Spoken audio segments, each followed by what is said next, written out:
Good morning students. हम पढ़ रहे थे इलेक्ट्रोकेमिस्ट्री में मोलर कंडक्टिविटी।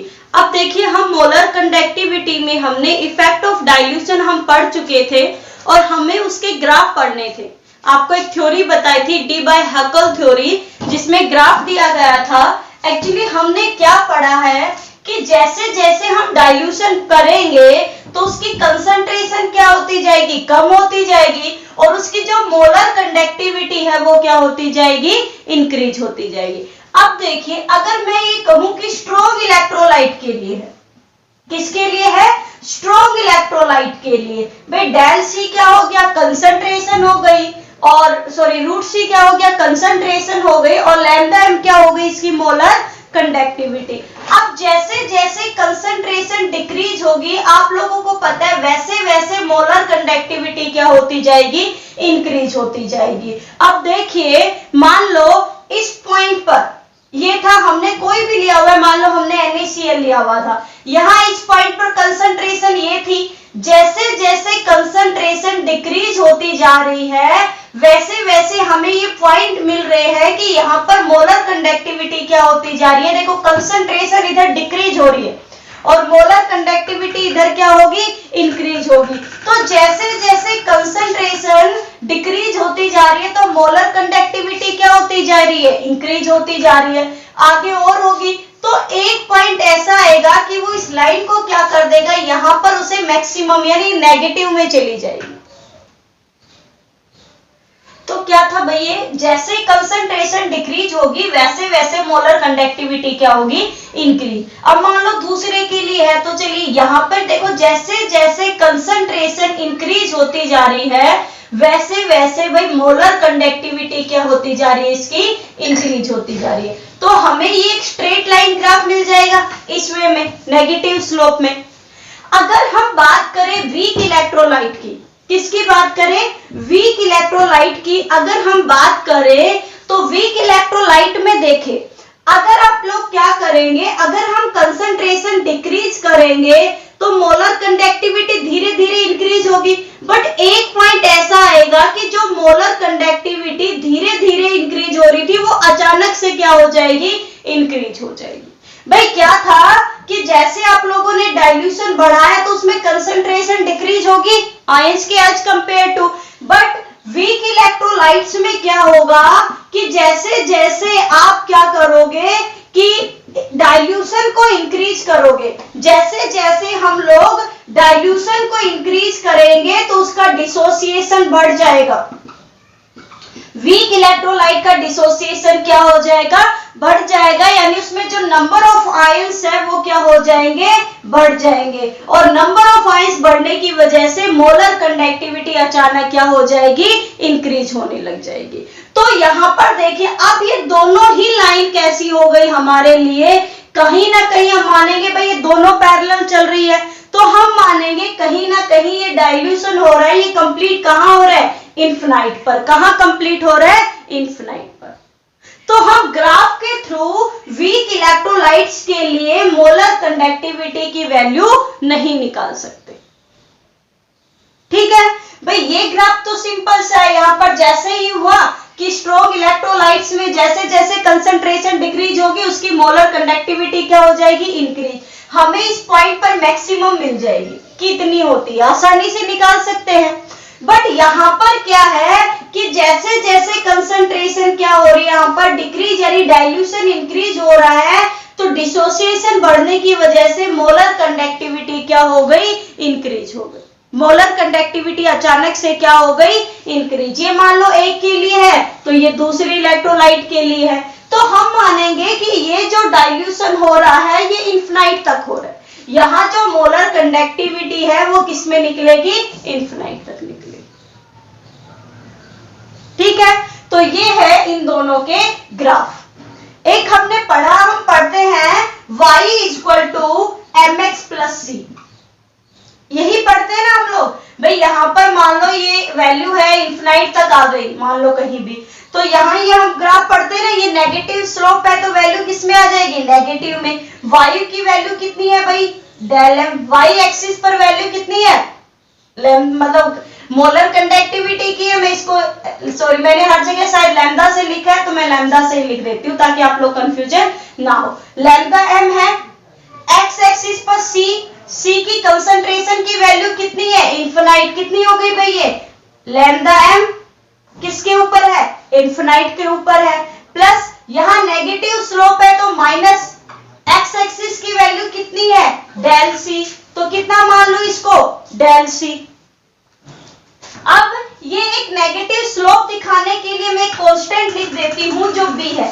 ये आपको डी बाय हकल थ्योरी दी गई है आपकी एनसीईआरटी की बुक में, तो ये कुछ नई तरीके से नहीं आई है, ये इससे निकल के आई है। यहाँ एक्सिस की वैल्यू गिवन है भाई, यहाँ पर वाई एक्सिस है, ये एक्सिस वैल्यू कितनी है लैम्डा एम। सी के लिए एक्स एक्सिस है, इसके लिए वैल्यू कितनी है, सी एक्सिस के लिए वैल्यू कितनी हो गई, सॉरी एक्स एक्सिस के लिए वैल्यू कितनी है, डेल सी। एम मतलब स्लोप कांस्टेंट, कांस्टेंट हमने क्या मान लिया बी, ये नेगेटिव है इसलिए इसको नेगेटिव में इधर लिख दिया। सी की वैल्यू कितनी है, कंसंट्रेशन की वैल्यू कितनी है, लैम्डा एम इनफिनाइट वैल्यू पर। तो ये जो वैल्यू है ये निकाली गई है, ठीक है। ये जो डेरिवेशन है ये इस तरीके से आया है, एक डेरिवेशन आपका गिवन है इस बुक के साथ, ये इस तरीके से आया हुआ है। तो चलिए अब क्या है, हम ग्राफ से जो वीक इलेक्ट्रोलाइट्स है उसके लिए हम मोलर कंडक्टिविटी की वैल्यू क्या नहीं कर पा रहे, कैलकुलेट नहीं कर पा रहे हैं। इसके लिए एक साइंटिस्ट आया कोलरोस, देखो सबसे आसान न्यूमेरिकल है उसके ऊपर, और कोलरोस के थ्रू हम आसानी से क्या निकाल सकते हैं, molar conductivity eight infinite dilution, कि मोलर कंडक्टिविटी हम इनफिनाइट डाइल्यूशन पर निकाल सकते हैं। किसके लिए निकाल सकते हैं, वीक इलेक्ट्रोलाइट्स के लिए। किसके लिए निकाल सकते हैं, वीक इलेक्ट्रोलाइट्स के लिए। तो पहले चलो इसकी डेफिनेशन लिखते हैं फिर इसके बारे में पढ़ते हैं। तो है भाई Kohlrausch law for electrolytes. For molar conductivity लिख दो क्योंकि हम निकाल क्या रहे हैं, मोलर कंडक्टिविटी। तो चलिए पहले इसकी डेफिनेशन लिखिए फिर मैं इसको अच्छा आसानी से समझा देती हूं। तो लिखिए it is defined as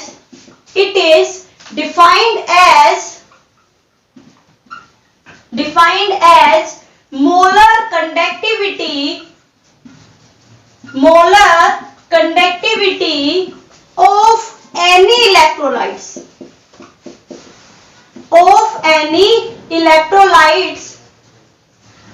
any electrolytes is the summation of, यानी sum of is the summation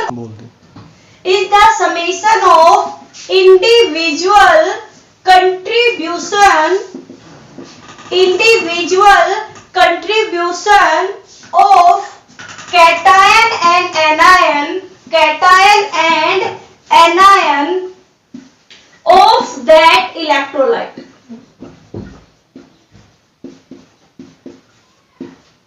क्या कहा है, अब देखिए क्या कहा है, कोलरोस के अकॉर्डिंग किसी की भी molar conductivity of any electrolyte, यहां जरूरी नहीं आप वीक के लिए, स्ट्रॉन्ग के लिए भी निकाल सकते हो, और वीक इलेक्ट्रोलाइट के लिए तो हम कह सकते हैं ये एक वरदान साबित हुआ। तो क्या कहा कोलरोस ने कि molar conductivity of any electrolyte is the summation of, यानी sum of individual contribution of their anion and the cation. कैसे, चलिए बताती हूं। जैसे हमारे पास है HCl, क्या है HCl, तो इन्फिनाइट पर निकालेंगे हम, वीक के लिए निकाल रहे तो इन्फिनाइट ले सकते हैं।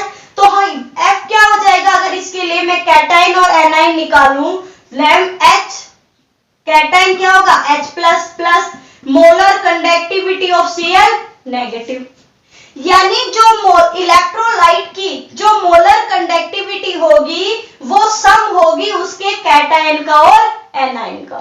यही तो लिखा है, is the summation of sum of individual contribution, अलग अलग contribution of cation and anion, cation और एनायन का, वो क्या हो जाएगी उसकी मोलर कंडक्टिविटी। ये मान लो मैं HCl के लिए निकाल रही हूं, ठीक है। दूसरा मान लो मुझे निकालनी है NH4Cl के लिए, तो NH4Cl के लिए क्या लिखेंगे भाई, इन्फिनाइट H NH4 पॉजिटिव, ये इसका कैटायन और ये इसका क्या हो जाएगा, एनायन। और फिर है, मान लो मेरे पास एक और इलेक्ट्रोलाइट है, वो है वाटर H2O। तो H2O के लिए कैसे निकलेगी भाई, इसका कैटायन और इसका एनायन, यानी कैटायन क्या होगा H+ और इसका एनायन क्या होगा OH नेगेटिव। अब अगर देखो इसके इलेक्ट्रोलाइट से हम क्या कर सकते हैं, अगर हमें ये स्ट्रॉन्ग है, अगर हमें इन इलेक्ट्रोलाइट्स की वैल्यू पता है तो हम आसानी से कौन सा इलेक्ट्रोलाइट निकाल सकते हैं। मान लो मैंने क्या किया भाई, ये मेरे पास इक्वेशन फर्स्ट, ये हो गई सेकंड और ये हो गई थर्ड। तो मैंने क्या किया, अगर मैंने सेकंड में से क्या किया, अगर सेकंड में से मैंने फर्स्ट सब्सट्रैक्ट कर दिया और थर्ड को क्या कर दिया, जोड़ दिया, तो मेरे पास क्या वैल्यू आएगी। देखिए फर्स्ट सेकंड को क्या कर रहे हैं M, सेकंड कौन सा भाई NH4Cl, इसके अंदर से क्या प्लस कर रही हूं, माइनस क्या कर रही हूं, फर्स्ट कौन सा है मेरे पास HCl और प्लस क्या कर रही हूं थर्ड, तो क्या आ गया मेरे पास H2। अभी आप लोग देखिए कि मैं करने की क्या कोशिश कर रही हूं, आपको समझ में अच्छे से आ जाएगा, ये लो सबसे आसान है। तो हमने जब ये किया तो देखो कैसे निकलेगा, अगर मैं इस वैल्यू को जोड़ूं, चलो लिखते हैं भाई, ये वैल्यू क्या कर दी प्लस की, क्या है मेरे पास, अलग अलग लिखूं तो H+, पहले सेकंड है क्या है मेरे पास NH4 प्लस क्या हो गया Cl नेगेटिव, उसमें से फर्स्ट को मैं क्या कर रही हूं, सब्सट्रैक्ट कर रही हूं, तो चलिए सब्सट्रैक्ट किया, M ये क्या हो गया H पॉजिटिव और इसमें से ये भी सब्सट्रैक्ट है, तो यहां पर सब्सट्रैक्ट का साइन आ जाएगा। इसको क्या कर रही हूं मैं, ऐड कर रही हूं, देखिए H+ और ये कितना हो गया भाई, इन्फिनाइट पर OH नेगेटिव। तो अब देखिए ये प्लस से प्लस माइनस वैल्यू ये क्या हो गई, कैंसिल, और हमारे पास क्या बच गया NH4 प्लस OH नेगेटिव, यानी हमने इससे वैल्यू निकाल ली किसकी, अमोनियम हाइड्रोक्साइड की। तो हमने वीक इलेक्ट्रोलाइट्स में से किसकी वैल्यू निकाल ली, सॉरी हमने स्ट्रॉन्ग इलेक्ट्रोलाइट्स में से, इन इलेक्ट्रोलाइट्स में से हमने किसकी वैल्यू निकाल ली, वीक इलेक्ट्रोलाइट्स की, क्योंकि ammonium hydroxide is a weak electrolytes, ये वीक बेस है, वीक इलेक्ट्रोलाइट्स। तो इसने क्या कहा, यही कहा था कोलरोस ने और यही न्यूमेरिकल है, आपको यही देखना है। आपको 2 या 3 किसी की भी वैल्यू गिवन होगी और एक की वैल्यू पूछी जाएगी, तो आपको सिर्फ इतना देखना है कि किसको प्लस करे और किसको नेगेटिव करे, कि एंड में हमारे पास जिसकी वैल्यू पूछी है वही बच जाए। तो कोलरोस ने क्या कहा भाई, ये अलग अलग 3 हो गए, देखो कि किसी भी इलेक्ट्रोलाइट की जो मोलर कंडक्टिविटी है वो क्या होगी, उनके कैटायन और एनायन का सम होगी, ठीक है, उनके कैटायन और एनायन का क्या होगी, सम होगी। तो ये सिर्फ इसने छोटी सी बात बताई थी, ये मैंने आपको निकाल के बताई है। आप अगर पेपर में आता है तो सिर्फ इसकी डेफिनेशन लिखोगे और ये करके बता दोगे कि ये पूछी गई है, बट इसके ऊपर सबसे आसान न्यूमेरिकल आते हैं। तो चलिए एक न्यूमेरिकल आपको करवाती हूं ताकि आपको अच्छे से क्या आ जाएंगे, समझ में आ जाए। आपने लिख ली होगी ये चीज, और अब आपको क्या करना है, इसका न्यूमेरिकल करना है। चलिए हम करते हैं अब इसका एक न्यूमेरिकल। न्यूमेरिकल के लिए है, मान लो हमारे पास भाई वैल्यू गिवन है, एक तो गिवन है KCl की वैल्यू कितनी गिवन है, 0.01449, ठीक है। मोलर कंडक्टिविटी की वैल्यू आप सबको पता है, सीमेंस सेंटीमीटर स्क्वायर पर मोल।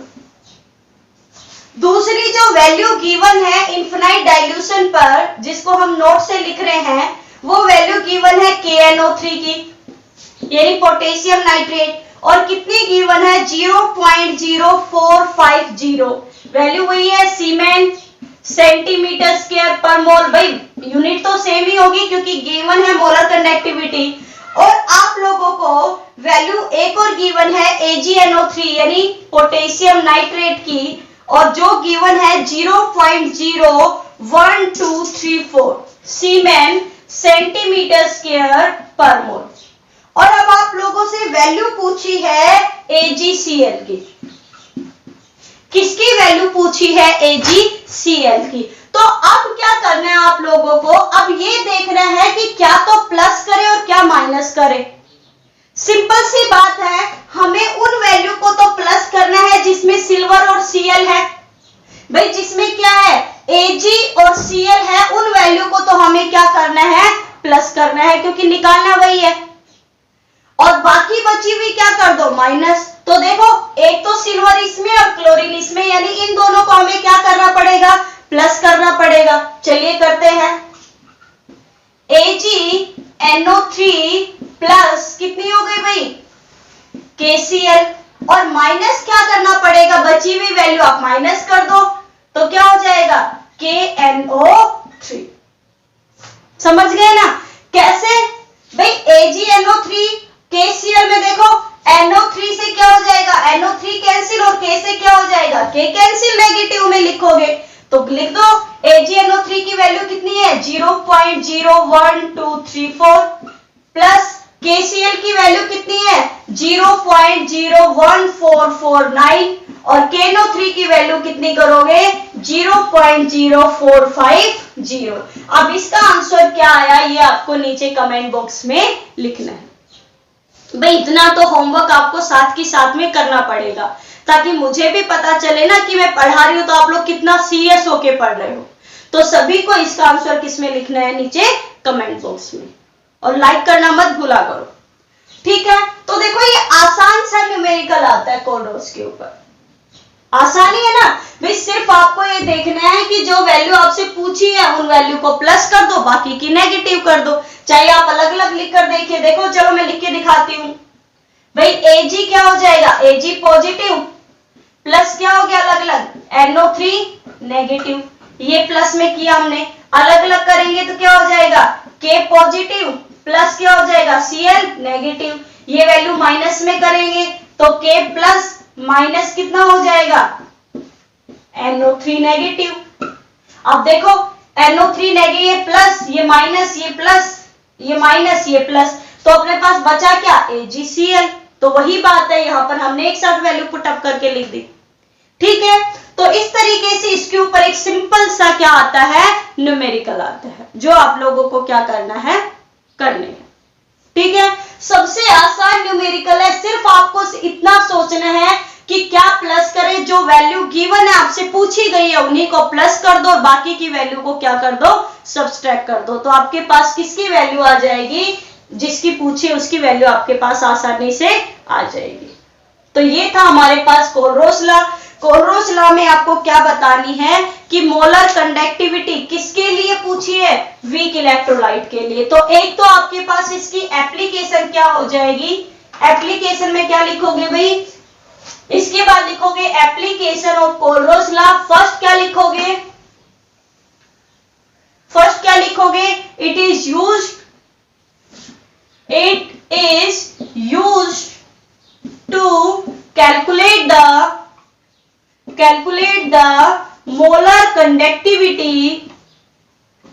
molar conductivity of weak electrolyte। भाई वीक इलेक्ट्रोलाइट की मोलर कंडक्टिविटी कैलकुलेट करने के काम आता है ये।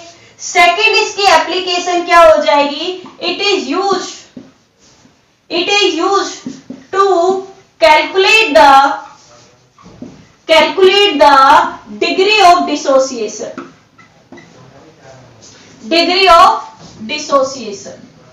एक और वैल्यू कैलकुलेट करने के काम आएगी कि डिग्री ऑफ डिसोसिएशन कब निकालनी है? जब आपको किसकी वैल्यू गिवन हो? जब आपको मोलर कंडक्टिविटी और molar conductivity eight infinite dilution given हो, तब क्या कैलकुलेट करने के काम आएगा? Degree of dissociation. ये क्या हो गई? मोलर कंडक्टिविटी और ये क्या हो गई, मोलर कंडक्टिविटी एट